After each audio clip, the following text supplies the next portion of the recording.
country, power in the land, power in the hand of the worker. But it all amounts to nothing if together we don't stand. There is power in our union. Now the lessons of the past were all learned with workers' blood and strike song. Hello, everyone. Today is February 10th, and we're doing the April 4th Coalition show. The April 4th Coalition's mission statement is we are for workers' rights and collective bargaining rights, and we are against tax breaks for the rich and corporations who ship our jobs overseas. We support all the Universal Declaration of Human Rights, all of it, but we put an emphasis on Article 23. And these human rights mean anybody that is a human being. It doesn't matter what country you're from, doesn't matter what end of the planet you're from, doesn't matter the color of your skin or the way you worship or if you worship. These are rights that everyone has. And I encourage you all to read all of the Universal Declaration of Human Rights, but let's concentrate on Article 1. I'll read 1 and 2. Number 1, everyone has the right to work, to free choice of employment, to just and favorable conditions of work, and protection against unemployment. Number 2, everyone, without any discrimination, has the right to equal pay for equal work. Number 3, everyone who works has the right to just and favorable remuneration, ensuring for himself or herself and his or her family an existence worthy of human dignity and supplemented, if necessary, by other means of social protection. Number 4, everyone has the right to form and join trade unions for the protection of her or his interests. Thank you. I want to thank everyone here at Northern Berkshire Community Television for helping us put this show on, and for all those that help us putting it on the radio also.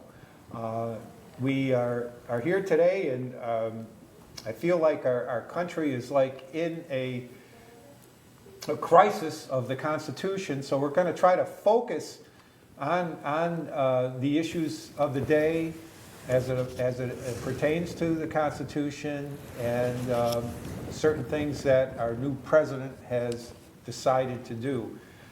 So I think, do you have any comments you want to make before we look at the first video? We're going to show a video by Robert Reich talking, trying to address Elon Musk and what he's doing. I think I'll probably come out a little stronger than you. I think we have a bloodless coup going on right now, and I'm very concerned about the blood that it's causing and is going to cause.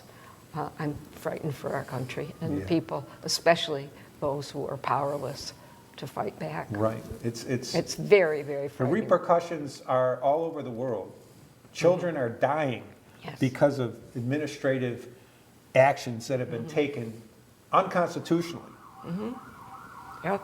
Money has been appropriated by Congress, and that USAID is there to provide help and support to people around the world.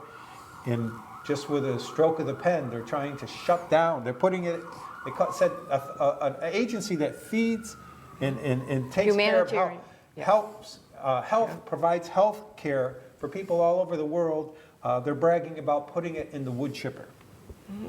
They're bragging that they've done that. But first of all, and then we'll talk. Let's listen to what Robert Reich has to say. Probably his perspective last week of what's going on. Elon Musk and I don't really get along.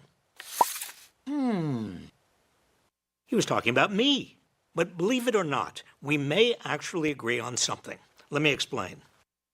The new Department of Government Efficiency, or DOGE for short, claims it will cut $2 trillion worth of what it thinks is waste and fraud in the government budget. Is there waste and fraud? Could the government be more efficient and work better? Musk and DOGE may have a point.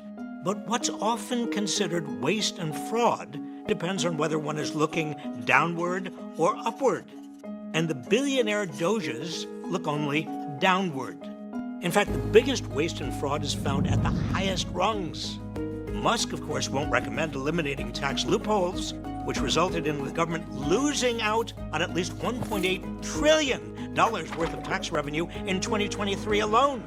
That's because most tax loopholes, like the carried interest loophole that reduces taxes for private equity and hedge fund managers, disproportionately benefit the rich. I also doubt Musk will recommend cutting the billions in government contracts and subsidies his corporations receive.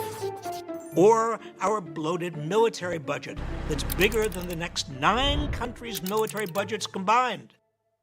Half of that goes to private defense contractors like Musk's own SpaceX and Starlink.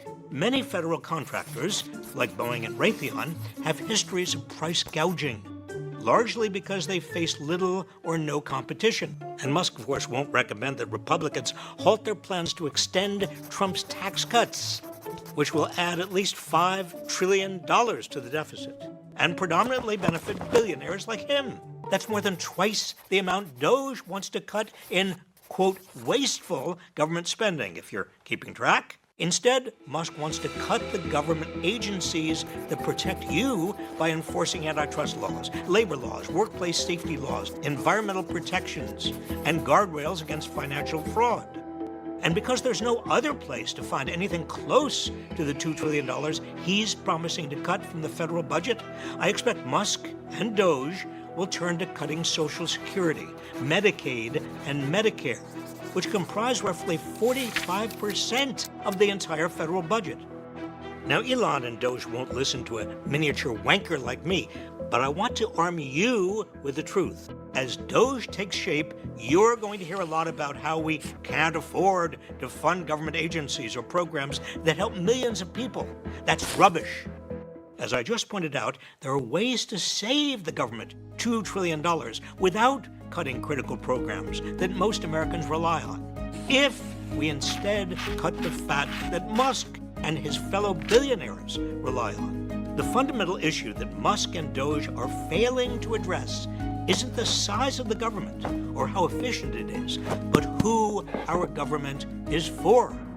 Should it work mainly for big corporations and billionaires, or for the rest of us?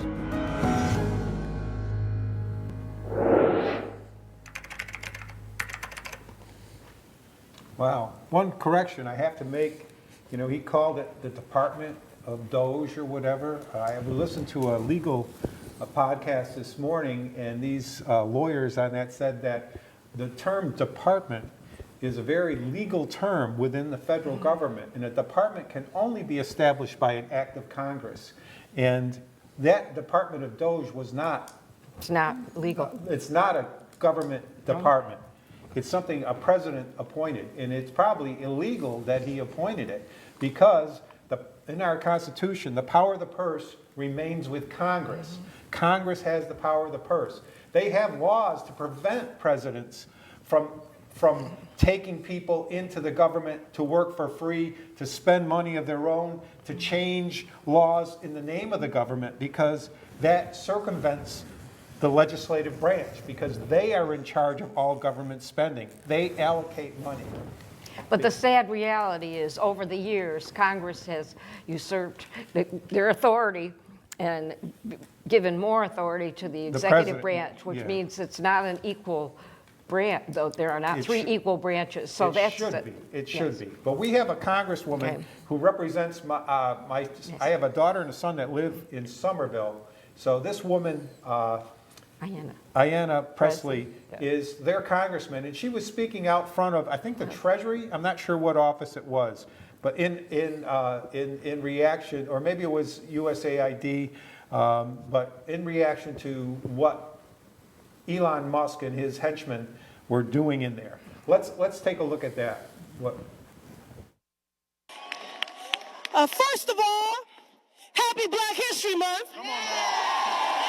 which is American history. There's a sign back there that says Doge actually means dangerous oligarchs grab everything. Well, ain't that the truth? I am so tired of these billionaire boys and their grubby little hands grabbing at everything. Hands off our bodies, hands off our data, hands off our tax refunds, hands off our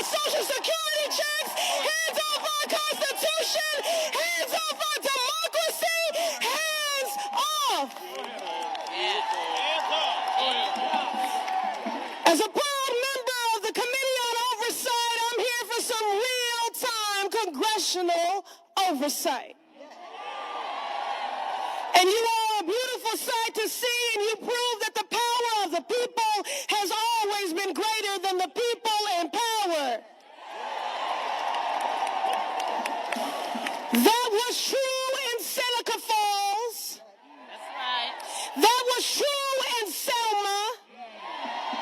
That was true at Stonewall.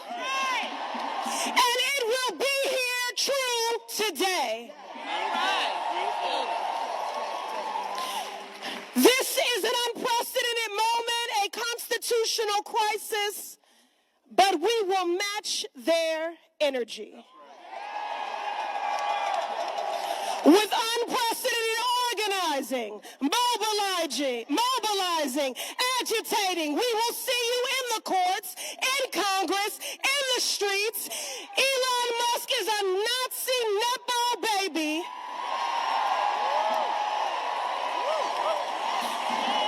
A godless, lawless billionaire who no one elected. Elon, this is the American people. This is not your trashy Cybertruck that you can just dismantle, pick apart, and sell the pieces of. All right. And I want to say to our Republican colleagues, pay attention. We're here today in the hopes that you will see the light. But if you do not see the light, we will bring the fire. Resist!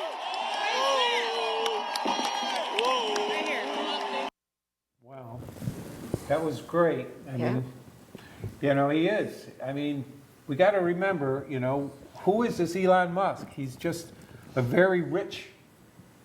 He's the wealthiest man in the world, Yeah. supposedly. And where did he And get not the- elected. No, where did he get this wealth, you know? But, you know, regardless of where he got the wealth, it's just, it's unfathomable that he would be given this much power. He spent $250 million or more on the Trump campaign, and now he bought his way in to the Trump administration. He's co-president. He's going through things, seeking out records, privacy issues, you know, people that are high school graduates working for him, yes men that'll laugh at anything he says if he thinks it's a joke, even if it's not funny. But they're giving these under the age of 21, some of them, can't even legally, you know, buy a drink of alcohol, can't even rent a car, but he's giving them the keys to all our pay systems for everyone's social security number, everyone's payment, every payment that they get, their tax returns, their private medical information. These guys have access to without going through any vetting at all. It's just a Or horrendous. security clearances, Yeah. or access rights, or, yeah. It's just. And he is also multi-million-dollar subsidized contracts. Yeah. You know, and always you beat up on the poor and say they're on welfare. It's become a dirty word. But subsidized government contracts are like, oh, okay. It's disgusting. And he gets information on his competitors too.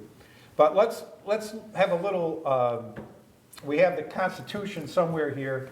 We want to have a little refresher course on the Constitution so we know.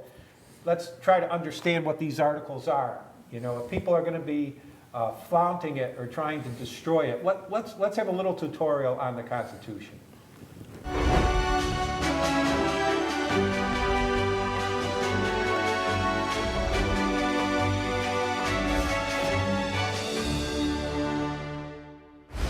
Today we're going to walk through the Constitution of the United States. Let's begin with the preamble. We the people of the United States, in order to form a more perfect union, establish justice, ensure domestic tranquility, provide for the common defense, promote the general welfare, and secure the blessings of liberty to ourselves and our posterity, do ordain and establish this Constitution for the United States of America. I'd love to read the preamble, and it's so significant, of course, that the Constitution begins with the words, we the people. They remind us that We, the people of the United States, have the sovereign power, not the king, not the legislature, not the president, not the judiciary. We, the people, we parcel it out to the various branches of government that the Constitution is about to create, but the power remains in the people themselves. Now let's talk about Article 1, which establishes the legislative branch. It says, all legislative powers herein granted shall be vested in a Congress of the United States, which shall consist of a Senate and House of Representatives. Now, for the framers, Congress was supposed to be the most powerful and therefore threatened to be the most dangerous branch. James Madison worried in Federalist 48 that the legislative department is everywhere extending the sphere of its activity and drawing all power into its impetuous vortex. That's why it's the longest of the substantive articles. It sets out a whole lot of different powers of Congress and also the powers that are denied to Congress. For example, it grants Congress the power to lay and collect taxes, but it denies Congress the powers to grant titles of nobility. Now, Article 2, the executive branch. It's amazing how much shorter it is than Article 1. It says that the executive power shall be vested in a President of the United States of America. Article 2 then sets out a few specific powers that the President has, like being Commander-in-Chief of the Armed Forces, and also the power to receive ambassadors and to make treaties by and with the advice and consent of the Senate. That's a blended power. It's not one exclusive to the President. But so much of our current presidency includes implied powers that have collected over time, or that presidents have simply assumed or asserted. The actual language of the Constitution is sparse, reminding us that the framers thought of the president as a kind of impartial chief magistrate who would administer laws passed by Congress, but Congress, not the president, would be the main actor. Now, Article 3, the judicial branch. Article 3 says, the judicial power of the United States shall be vested in one Supreme Court and in such inferior courts as the Congress may, from time to time, ordain and establish. So that tells us that the Supreme Court is the head of the judicial branch, but it's only one of the federal courts that have the power to decide questions involving federal law, and that Congress may create those inferior courts, but it doesn't have to. Now, Article 3 also says there's a very narrow category of cases that the Supreme Court has to hear as a matter of what's called its original jurisdiction. But broadly, the Supreme Court has the discretion to hear or not to hear whatever cases it likes. And it tends to hear cases when there's a conflict among the lower federal courts involving significant questions of the interpretation of federal law. Article 4, this involves states and citizenships and the admission of new states. It has a really important clause called the Comity Clause, or the Privileges and Immunities Clause. That says, the citizens of each state shall be entitled to all privileges and immunities of citizens in the several states. That means that if I'm a citizen of Pennsylvania and I go to Virginia, I can take my basic civil rights with me. I can make contracts. I can sue and be sued. But I don't take my political rights with me. I can't walk into a courthouse and serve on a Virginia jury, or walk into a Virginia election and vote in that election. So Article 4 establishes certain fundamental rights, or civil rights, or privileges, or immunities, and it says that they're portable. Article 5 sets out the amendment process. This is hugely important. It tells us how we change the Constitution. And Article 5 says there are two ways of proposing an amendment and two ways of ratifying it. So here we go. Article 5 says, Congress, whenever 2/3 of both houses shall deem it necessary, shall propose amendments to this Constitution, or on application of the legislatures of 2/3 of the several states, shall call a convention for proposing amendments. So Congress can propose the amendment by 2/3 vote, or if 2/3 of the state legislatures ask, then Congress has to call a convention for proposing amendments. And then Article 5 says that these proposed amendments shall be valid to all intents and purposes when ratified by the legislatures of 3/4 of the several states, or by conventions in 3/4 thereof. So two ways of ratifying. Either 3/4 of the legislatures can ratify, or conventions in 3/4 of the states can ratify. That sounds very complicated, and that's by design. Article 5 makes the Constitution very hard to amend. Because of that, we've had a whole lot of amendments proposed in our history, but not a whole lot have been ratified. The 27th Amendment, recognized as valid in the 1990s, was the last ratified amendment to the Constitution. And that's because Article 5 was designed to slow down deliberation, to ensure that amendments represent the considered will of we the people and can qualify as the supreme law of the land. And speaking of the supreme law of the land, that brings us to Article 6, which includes the Supremacy Clause. And the Supremacy Clause says, this Constitution and the laws of the United States, which shall be made in pursuance thereof, shall be the supreme law of the land. The Supremacy Clause is hugely important as well, because it means that if a state passes a law that clashes either with the Constitution or with federal law, the Constitution trumps, and federal law trumps. And the Supreme Court derives its power to strike down unconstitutional federal and state laws that clash from the Constitution from the Supremacy Clause itself. Maybe just one quick beat on this power of judicial review, or the power of courts to strike down unconstitutional laws. Alexander Hamilton said in Federalist 78, whenever there's a clash between the will of the people represented by the Constitution and the will of their representatives embodied in ordinary laws, judges should prefer the principal to the agent. In other words, because we the people are the sovereign power, as the preamble reminded us, and our will is embodied in the Constitution as the supreme law of the land, as Article 6 reminds us, then our will has to trump the will of our temporary and fallible representatives. And finally, ratification.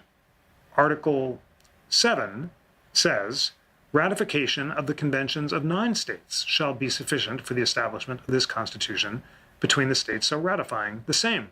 That's different than the rule of the Articles of Confederation, which required unanimous consent. And that's why when New Hampshire in 1788 ratified the Constitution, it became the supreme law of the land, even though there were still 4 states that had to ratify, and it took them another year. And now we've talked about all 7 articles of the U.S. Constitution. And we can sum up by saying, what is the Constitution of the United States? It establishes the government of the United States, and it defines its powers and limits. And, as Article 6 says, the Constitution of the United States is the supreme law of the land.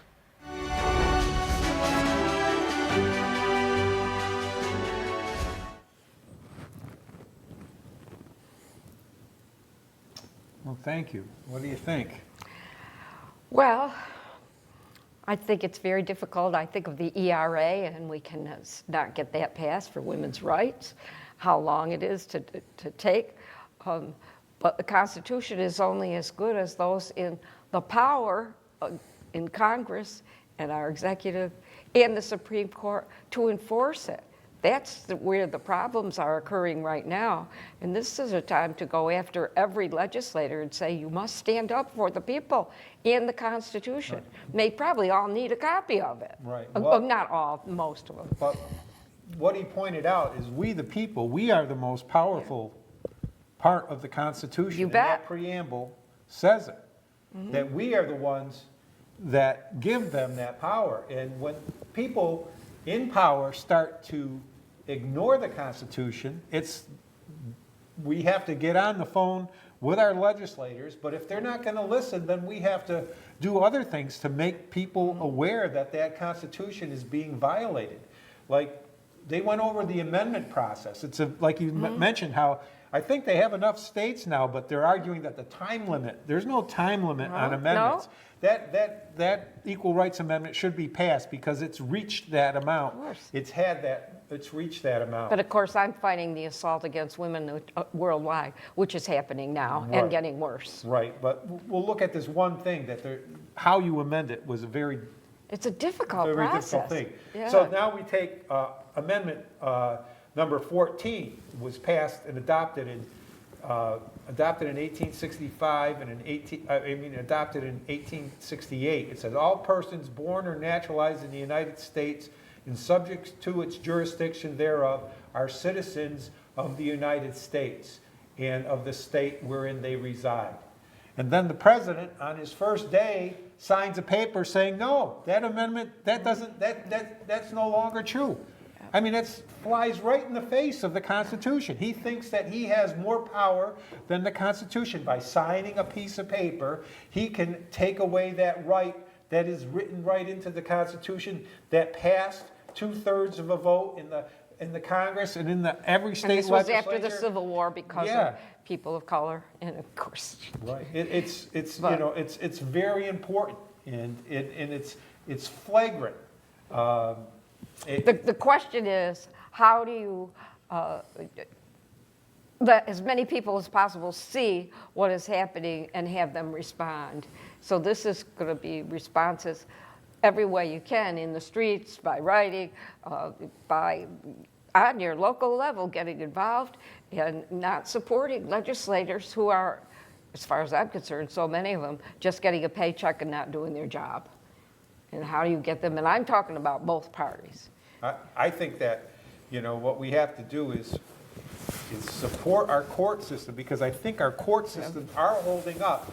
But we had a vice president, our vice president came out today and said that, he said because a federal court judge ruled against what the president ordered, even though it was unconstitutional, or it was questionable whether it was constitutional what he was doing, he said that judge should be impeached.